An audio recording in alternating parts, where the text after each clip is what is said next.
الحمد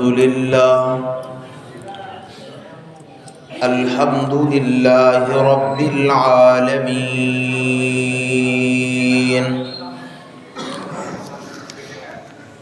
والعاقبة للمتقين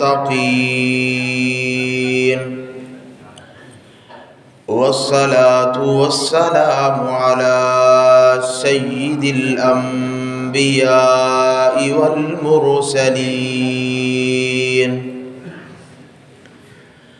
أما بعد فأعوذ بالله من الشيطان الرجيم. بسم الله الرحمن الرحيم.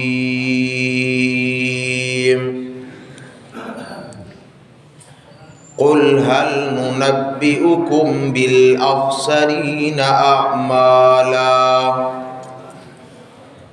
الذين ضل سعيهم في الحياة الدنيا وهم يحسبون أنهم يحسنون صنعا. وقال الله تبارك وتعالى في مقام آخر: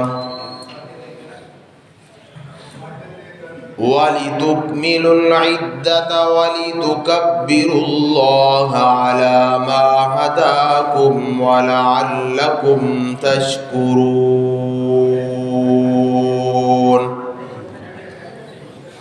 صدق الله مولانا العظيم وصدق رسوله النبي الأمين الكريم، ونحن على ذلك لمن الشاهدين والشاكرين، والحمد لله رب العالمين.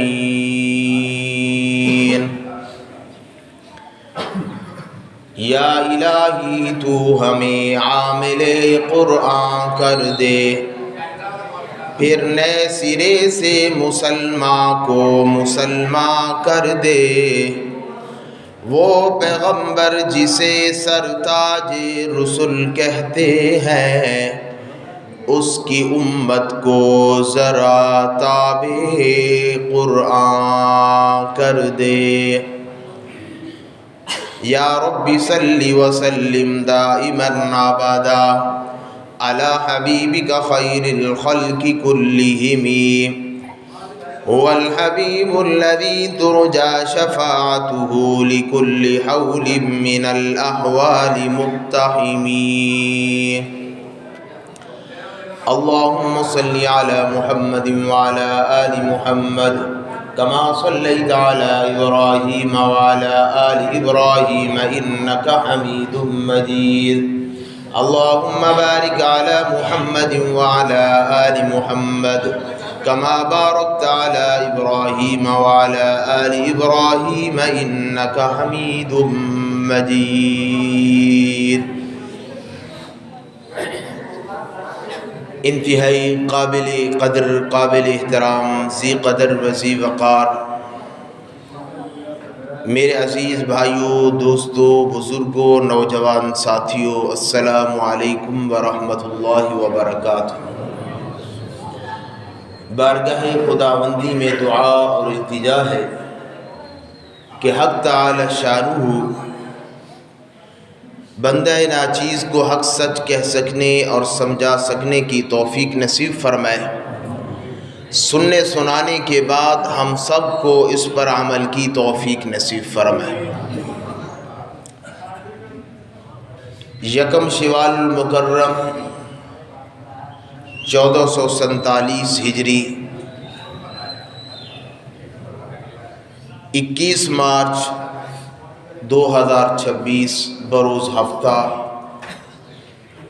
عید الفطر کے مبارک اجتماع میں ہم جمع ہیں کہ اللہ جل جلالہ نے زندگی میں ایک مرتبہ پھر احسان کیا، فضل فرمایا کہ ماہ مبارک، ماہ غفران، ماہ مغفرت، ماہ رحمت زندگی میں دیکھنا پھر نصیب ہوا، اور اللہ نے خیر و عافیت سے اس کو گزارا. اس پر ہم اللہ کا شکر ادا کریں۔ جیسے ہم رمضان روزے کا فلسفہ پڑھتے اور سنتے ہیں کہ روزے کا فلسفہ کیا ہے، وہ ہے لعلکم تتقون، کہ روزے امت محمدیہ پر فرض کیوں ہوئے؟ تاکہ تم متقی بن جاؤ۔ ایک مہینے کی مشق تھی کہ یہ مشق پوری زندگی انسان کے ساتھ رہنی چاہیے۔ جیسی زندگی رمضان میں گزاری تم نے متقی بن کر، حلال چیزوں سے اپنے آپ کو روکے رکھا ہے، سامنے رزق حلال کھانے پینے کی صورت میں موجود ہے، اچھے سے اچھے مشروبات موجود ہیں اور کھانے کی چیزیں موجود ہیں اور وہ منکوح بیوی موجود ہے، لیکن انسان اپنے آپ کو روکے ہوئے۔ کیوں؟ کہ اللہ کا حکم ہے کہ تم نے اب کھانا نہیں، یہی چیز حلال تھی، اللہ کا حکم آیا تو اب ہم رک گئے۔ تو یہ مشق تھی کہ پورا سال، پوری زندگی انسان کو ایسی زندگی گزارنی چاہیے۔ اور روزے کا جو فلسفہ ہے عید الفطر کا، وہ بھی اللہ نے بیان فرمایا، وہ ہے وَلِتُكَبِّرُوا اللَّهَ عَلَى مَا هَدَاكُمْ وَلَعَلَّكُمْ تَشْكُرُونَ۔ عید الفطر کا جو فلسفہ ہے وہ ہے شکر، کہ اللہ کے ان انعامات پر بندے کو شکر ادا کرنا چاہیے کہ اللہ نے رمضان نصیب فرمایا، اے اللہ تیرا شکر ہے، اے اللہ تو نے روزے رکھنے کی توفیق نصیب فرمائی، نمازوں کا اہتمام، تلاوت کا اہتمام، سنتوں کا اہتمام، نوافل کا اہتمام، صدقات خیرات کا اہتمام۔ تو یہ عید کا جو فلسفہ ہے وہ ہے لعلکم تشکرون، کہ تم اپنے رب کے شکر گزار بندے بن جاؤ۔ میرے بھائیوں، دوستوں، بزرگوں، میں جو آپ حضرات کے سامنے اس مختصر وقت میں جس عنوان پر بات کرنا چاہتا ہوں وہ بہت ہی اہم عنوان ہے۔ اس سے پہلے یہ بات ذہن میں رکھے، یہ نیکی جو ہے یہ آخرت کی کرنسی ہے۔ جیسے دنیا کو چلانے کے لیے، دنیا کے معاملات چلانے کے لیے یہ پیسہ، یہ روپیہ، یہ ڈالر، یہ ریال، یہ دینار، جتنی بھی چیزیں ہیں یہ دنیا کی کرنسی ہے، دنیا کو چلانے کے لیے۔ اور آخرت کو چلانے کے لیے جو آخرت کی کرنسی ہے وہ نیکیاں ہیں۔ پورے مہینے میں تگ و دور کیوں لگی رہی؟ روزے کا اہتمام ہو رہا ہے، نمازوں کا اہتمام ہو رہا ہے، تلاوت قرآن پاک کا اہتمام ہو رہا ہے، مخلوق خدا کی خدمت ہو رہی ہے، نوافلوں کا اہتمام، رب کے سامنے رونا دھونا، یہ سارے کام انسان کیوں کر رہا ہوتا ہے؟ کہ میں نیکیاں زیادہ سے زیادہ جمع کروں، تاکہ آخرت میں نیکیاں زیادہ ہوں گی تو مجھے راحت زیادہ ملے گی۔ لیکن بعض ایسے بدقسمت لوگ بھی ہیں جن کو نیکی کرنے کا، نیکی کمانے کا شوق ہی نہیں، تو یہ خسارے میں ہیں۔ لیکن ان سب سے زیادہ خسارے میں وہ لوگ ہیں جنہوں نے نیکیاں کی، نیکیاں کمائیں، نیکیاں جمع کی، لیکن ان کی حفاظت نہ کر سکے، ان کو آخر تک لے کر نہ جا سکے، وہ یہیں دنیا میں رہ گئی، ضائع ہو گئی، برباد ہو گئی، خراب ہو گئی۔ تو یہ لوگ سب سے زیادہ خسارے میں ہیں کہ انہوں نے دنیا میں مشقت اٹھائی، تکلیفیں برداشت کی، لیکن آخرت میں ان کو کوئی فائدہ بھی نہ پہنچا۔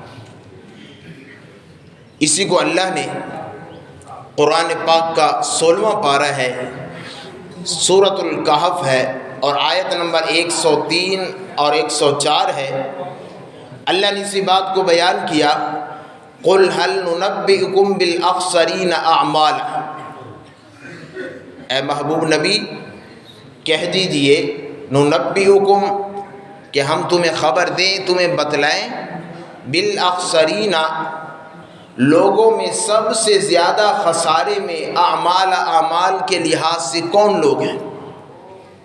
اعمال کیے، نیکیاں وافر مقدار میں ہیں، لیکن اللہ فرما رہے ہیں وہ خسارے میں ہے کون لوگ؟ الذین ضل سعیہم فی الحیات الدنیا، وہ لوگ ضل ضائع ہو گئی سعیہم، ان کی محنت، ان کی نیکیاں، ان کی کوشش، فی الحیات الدنیا، دنیا کی زندگی میں، وہم یحسبون، اور وہ گمان یہ کرتے رہے، خیال یہ کرتے رہے، انہم یحسنون صنعا، کہ بے شک وہ اچھے کام کر رہے ہیں۔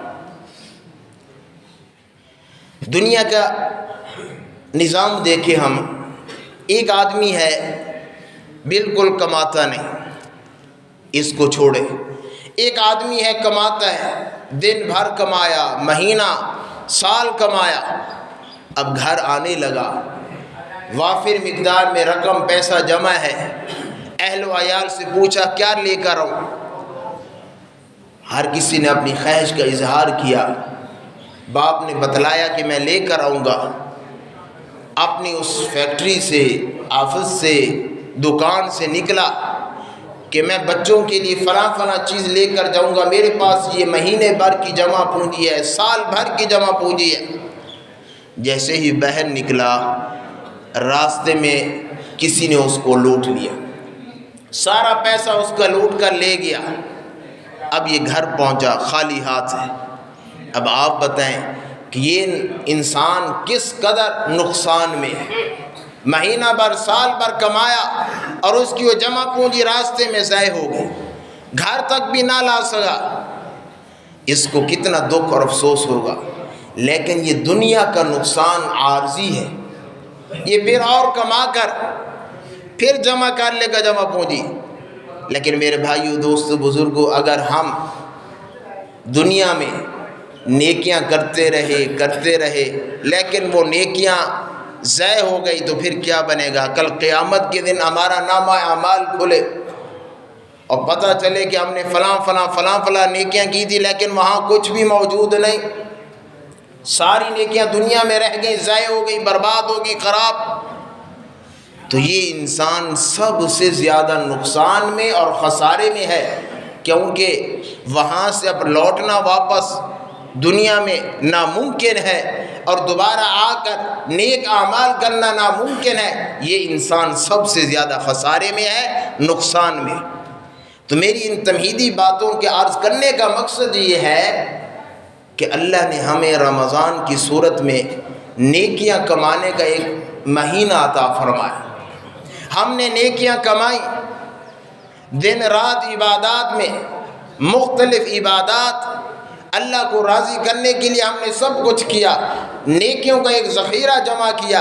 یہ رمضان المبارک میں کی جانے والی نیکیاں ہمارا بہت بڑا قیمتی سرمایہ اور بہت بڑا قیمتی اثاثہ ہے، لیکن ان کی حفاظت بھی ضروری ہے۔ اگر حفاظت نہیں کریں گے تو یہ نیکیاں ضائع ہو جائیں گی۔ قرآن و حدیث کی روشنی میں چند اعمال ایسے ہیں جو قرآن میں اور احادیث رسول صلی اللہ علیہ وسلم میں موجود ہیں، جو نیکیوں کو ضائع اور برباد کر جاتے ہیں۔ میں چند اعمال آپ کے سامنے رکھوں گا اور آپ حضرات توجہ سے سنیں اور دل و دماغ پر بٹھائیں کہ کہیں ہمارے اندر یہ اعمال ہیں تو نہیں۔ ان اعمال میں سے پہلا سبب جو ہماری نیکیوں کو ضائع کر دیتا ہے، برباد کر دیتا ہے، وہ ہے شرک، غلط عقیدہ اور شرک۔ یہ انسان کے نیکیوں کو ضائع اور برباد کر دیتے ہیں۔ سورۃ الزمر ہے، پارہ نمبر 24، آیت نمبر 65 ہے۔ اللہ جل جلالہ فرماتے ہیں لَإِنْ أَشْرَكْتَ لَيَحْبَطَنَّ عَمَلُكَ وَلَتَكُونَنَّ مِنَ الْخَاسِرِينَ۔ اس سے گزشتہ آیت میں اللہ نے فرمایا وَلَقَدْ أُوحِيَ إِلَيْكَ، اور البتہ تحقیق وحی کی گئی آپ کی طرف، یعنی آقا علیہ الصلوۃ والسلام کی طرف، وَإِلَى الَّذِينَ مِن قَبْلِكَ، اور ان لوگوں کی طرف جو آپ سے پہلے تھے، یہ انبیاء، کیا لَإِنْ أَشْرَكْتَ، البتہ اگر آپ نے شرک کیا۔ یہ کس سے کہا جا رہا ہے؟ رسول اکرم صلی اللہ علیہ وسلم سے۔ فرضی طور پر، بالفرض والمحال، اگر آپ نے شرک کیا، لَيَحْبَطَنَّ عَمَلُكَ، البتہ آپ کے عمل ضائع ہو جائیں گے، نیکیاں آپ کی ضائع ہو جائیں گی، وَلَتَكُونَنَّ مِنَ الْخَاسِرِينَ، اور آپ خسارہ اٹھانے والوں میں سے، نقصان اٹھانے والوں میں سے ہو جائیں۔ یہ آقا علیہ الصلوۃ والسلام کو خطاب کر کے امت کو بتلانا مقصود ہے کہ اللہ کے نبی تو تمام قسم کے گناہوں سے پاک، معصوم اور محفوظ ہوتے ہیں، لیکن امت کو پیغام دینا مقصود ہے کہ اگر تم نے شرک کیا تو یہ شرک تمہاری ساری نیکیوں کو ضائع کر دے گا، برباد کر دے گا۔ کم و بیش 25 نبی ایسے ہیں جن کا تذکرہ قرآن پاک میں موجود ہے، اور 7ویں پارے کے اندر سورۃ الانعام میں اللہ نے 18 انبیاء کا تذکرہ اکٹھے کیا اور کچھ کا اجمالی، اور آخر میں اللہ نے فرمایا وَلَوْ أَشْرَكُوا لَحَبِطَ عَنْهُمْ مَا كَانُوا يَعْمَلُونَ، اگر انہوں نے شرک کیا، کنہوں نے؟ انبیاء نے، اللہ فرماتے ہیں لَحَبِطَ عَنْهُمْ مَا كَانُوا، تو ان کے وہ اعمال، وہ نیکیاں ساری ضائع ہو جائیں گی۔ شرک ہے کیا؟ کہ جو خالق کے اختیارات ہیں، اللہ کے جو اختیارات ہیں وہ مخلوق کو دے دیے جائیں۔ آسان لفظوں میں یہ شرک ہے۔ جو کام رب کرتا ہے بندہ کہتا نہیں یہ مخلوق بھی کر سکتی ہے، تو یہ شرک ہے۔ اللہ کی ذات میں، صفات میں کسی کو شریک ٹھہرانا یہ شرک ہے۔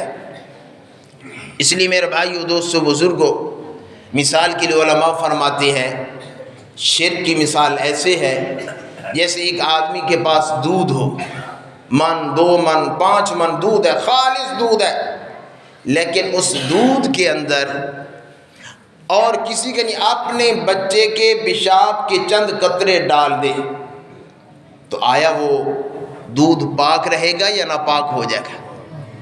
وہ سارے اس پاک چیز کو ناپاک کر دے گا۔ دیانتدار اور فطری انسان وہ اس بات کو گوارا نہیں کرے گا کہ میں کسی کو دوں یا خود دودھ استعمال میں لوں۔ ہاں، جو بددیانت ہے، جس کا ضمیر مر چکا ہے، تو وہ لوگوں کو مردہ جانور، کتے، بلی، گدھے، وہ سب کچھ کھلائے گا، لیکن جو دیانتدار انسان اس بات کو گوارا نہیں کرے گا۔ جیسے دودھ کے اندر پیشاب کے 1 2 قطرے جانے سے سارا دودھ ناپاک ہو جاتا ہے، ایسے ہی انسان کے اگر عقیدے میں شرک آ جائے، شرک کی آمیزش ہو جائے، تو انسان کی ساری نیکیاں ضائع ہو جاتی ہیں۔ تو پہلا سبب میرے بھائیوں، نیکیوں کو ضائع کرنے کا سبب جو ہے وہ ہے شرک۔ شرک سے بچنا ضروری ہے۔ دوسری چیز جو انسان کی نیکیوں کو برباد کر دیتی وہ ہے رسول اکرم صلی اللہ علیہ وسلم کی سنتوں کی بے ادبی، توہین کرنا، آقا علیہ الصلوۃ والسلام کی گستاخی کرنا، بے ادبی کرنا، یہ بھی انسان کے اعمال کو ضائع کر دیتا ہے۔ پارہ نمبر 26 ہے، سورۃ الحجرات ہے، آیت نمبر 2 ہے۔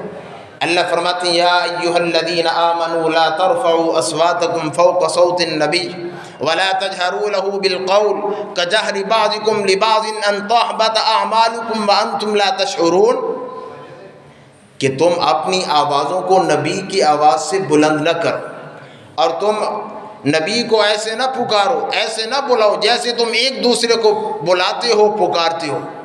اگر تم نے ایسا کیا تو ان تحبط اعمالکم، تمہاری ساری نیکیاں وہ ضائع ہو جائیں گی، برباد ہو جائیں گی۔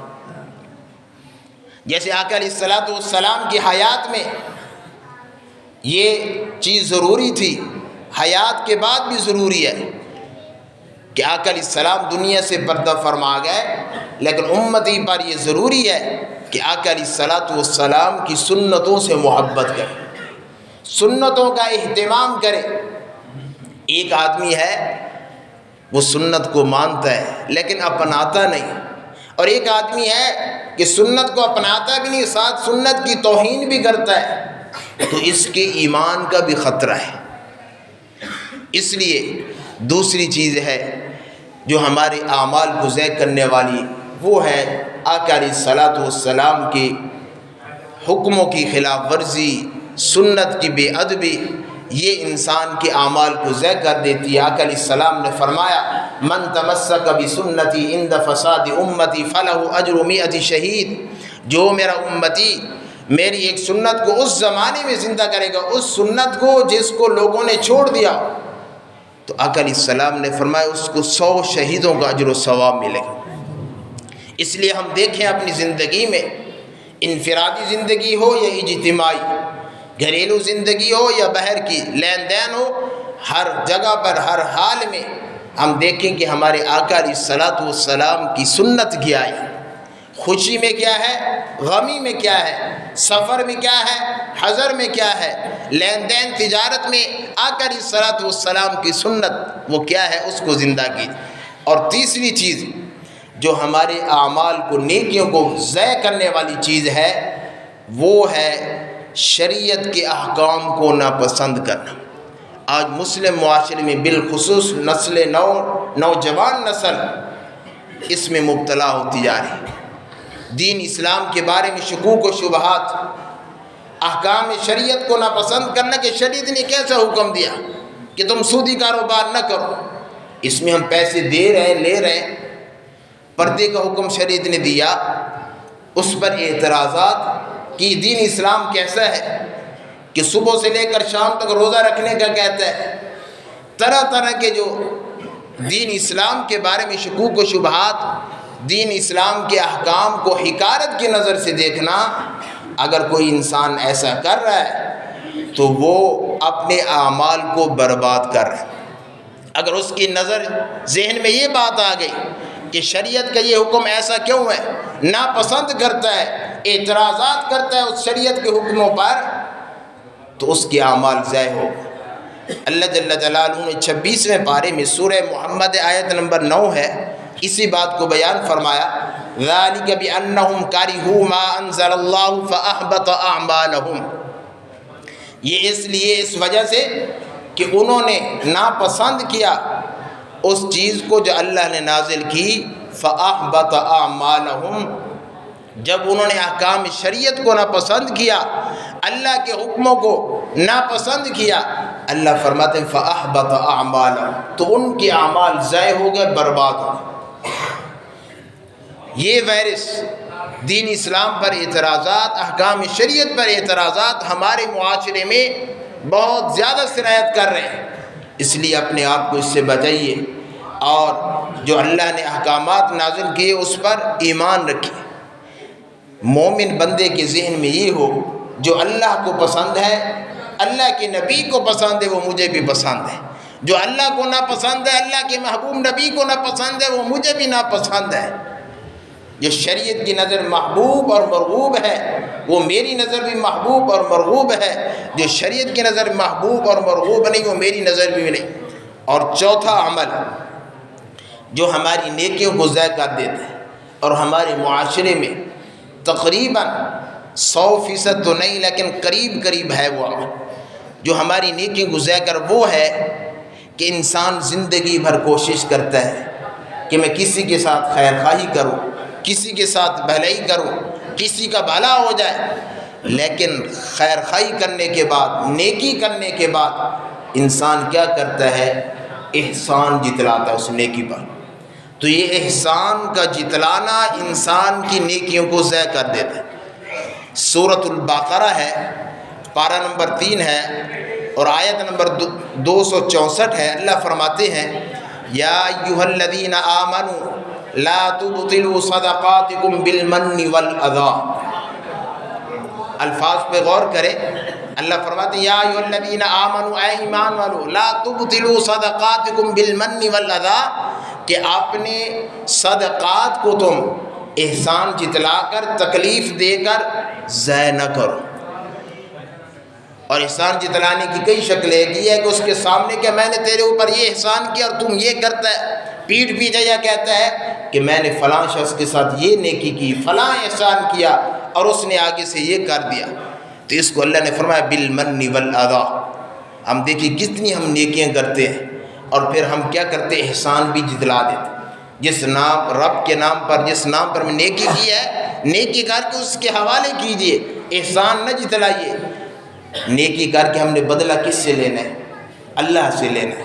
تو پھر کسی کے سامنے شکوہ شکایت، کسی کے احسان جتلانا، یہ اعمال کو ضائع کر۔ اس لیے صدقات، خیرات کریں، کوئی بھی کسی کے ساتھ نیکی کرے تو احسان نہ جتلائے، نہیں تو آپ کی یہ نیکی ضائع ہو جائے گی۔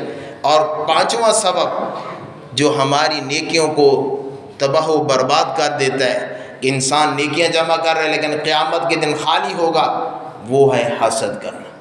یہ بھی ہمارے معاشرے میں ہر عام و خاص میں بیماری پائی جاتی۔ حسد ہے کیا؟ کسی میں کوئی اچھی چیز دیکھی، کوئی نعمت دیکھی تو یہ کیا کہتا ہے کہ اس سے یہ نعمت ختم ہو جائے، زائل ہو جائے، مجھے ملے یا نہ ملے، اس کے پاس یہ نعمت نہ رہے، تو یہ ہے حسد۔ آقا علیہ الصلوۃ والسلام نے سنن ابی داؤد کی روایت ہے، آقا علیہ السلام نے فرمایا ایاکم والحسد، کہ تم حسد سے بچو، فإن الحسد یأکل الحسنات کما تأکل النار الحطب، یہ حسد نیکیوں کو ایسے کھا جاتا ہے جیسے خشک لکڑی ہو اور خشک لکڑی پر آگ جلا دی جائے تو آگ اس طرح خشک لکڑی کو جلا کر راکھ کر دیتی ہے، ایسے ہی حسد انسان کی نیکیوں کو ملیا میٹ کر دیتا ہے، تباہ و برباد اور ضائع کر دیتا ہے۔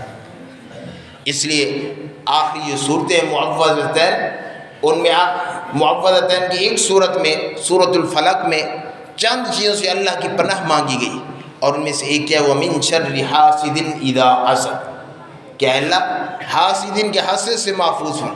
اس لیے اپنے دلوں کو صاف رکھیے، کسی کے پاس کوئی نعمت دیکھیے تو یہ دعا دی، اے اللہ اس کی نعمت میں اور برکت دے دے، اس کو اور بڑھا چڑھا کر دے، یا اللہ یہ نعمت مجھے بھی عطا فرما۔ تو یہ غبطہ اور رکش ہے، شریعت اس کی اجازت دیتی ہے۔ حسد انسان کی نیکیوں کو برباد کر دیتا ہے۔ اور چھٹا سبب ہے نیکیوں کو ضائع کرنے کے لیے، وہ ہے حقوق العباد میں کوتاہی۔ اللہ کے حق تو ہم کچھ نہ کچھ ادا کر رہے ہیں لیکن بندوں کے حقوق دبا رہے ہیں۔ آقا علیہ الصلوۃ والسلام نے فرمایا کہ قیامت کے دن میرا امتی کچھ لوگ ایسے آئیں گے، ان کے پاس اتنی نیکیاں ہوں گی کہ اگر ان نیکیوں کو کسی پہاڑ پر رکھ دی جائے تو وہ پہاڑ دب جائے، اتنی نیکیاں، لیکن اس نے کسی پر ظلم اور زیادتی کی ہوگی، کسی کو گالی دی ہوگی، کسی کو طعن و تشنیع، کسی کا مذاق، کسی کا مسخرہ، کسی کو تکلیف پہنچائی ہوگی، طرح طرح کی اس نے لوگوں کو تکلیف پہنچائی ہوگی، وہ حقدار آ جائیں گے، اے اللہ ہمارا حق دلوائیے۔ پھر وہاں یہ کرنسی تو نہیں چلے گی، دنیا کا پیسہ نہیں چلے گا کہ آپ پیسہ دے کر چھوڑ جائیں۔ وہاں کیا ہوگا؟ اللہ انصاف کیا فرمائیں گے کہ اس کی نیکیاں اٹھا کر حقداروں کو دی جائیں گی۔ حدیث پاک میں آتا ہے نیکیاں دیتے دیتے اللہ جل جلالہ یہاں تک معاملہ پہنچے گا کہ اس بندے کی نیکیاں ختم ہو جائیں گی لیکن حقدار ابھی بھی باقی ہوں گے۔ پھر اللہ کیا کریں گے؟ ان کے گناہ اٹھا کر اس کے کھاتے میں ڈال دیں گے۔ آقا علیہ السلام نے فرمایا میری امت کا سب سے مفلس غریب ترین انسان یہ ہے، آیا تھا تو نیکیاں اتنی تھیں کہ پہاڑ دب جائیں، اب اس پر گناہ اتنے آ جائیں گے کہ اگر گناہ پہاڑ پر رکھتی ہیں تو پہاڑ دب جائیں۔ تو اس لیے حقوق العباد کی ادائیگی کیجیے۔ اور ساتواں سبب جو ہماری نیکی کو ضائع کرنے والا ہے وہ ہے بدعت۔ دین کے اندر نئی چیزیں ایجاد کر لینا ثواب سمجھ کر، تو یہ بھی گناہ ہے۔ دین میرے بھائیو شوق پورا کرنے کا نام نہیں، دین نام ہے اتباع نبوی صلی اللہ علیہ وسلم کا، آقا علیہ الصلوۃ والسلام کی اتباع کا۔ آقا علیہ السلام نے فرمایا من احدث فی امرنا ھذا ما لیس منہ فہو رد، بخاری شریف کی روایت ہے، کوئی اگر آدمی دین میں نئی بات ایجاد کرتا ہے یہ دین میں نہیں، تو آقا علیہ السلام نے فرمایا وہ مردود ہے، اس کو رد کر دیا جائے، وہ قبول نہیں۔ عید کا مبارک موقع ہے، ہم نے رمضان میں نیکیاں کمائی، چاند رات میں اور عید کے دن ہم وہ کچھ کر گزرتے ہیں جو شریعت میں محبوب اور مرغوب بنے، ہم نیکی گزار کر دیتے، اپنی خوشی کو ویسے کریں جیسے شریعت چاہتی ہے۔ اللہ جل جلالہ ہم سب کا حامی ناصر ہو۔ وما علینا الا البلاغ المبین۔ تمام احباب نماز عید کا طریقہ سن لیں۔ سب سے پہلے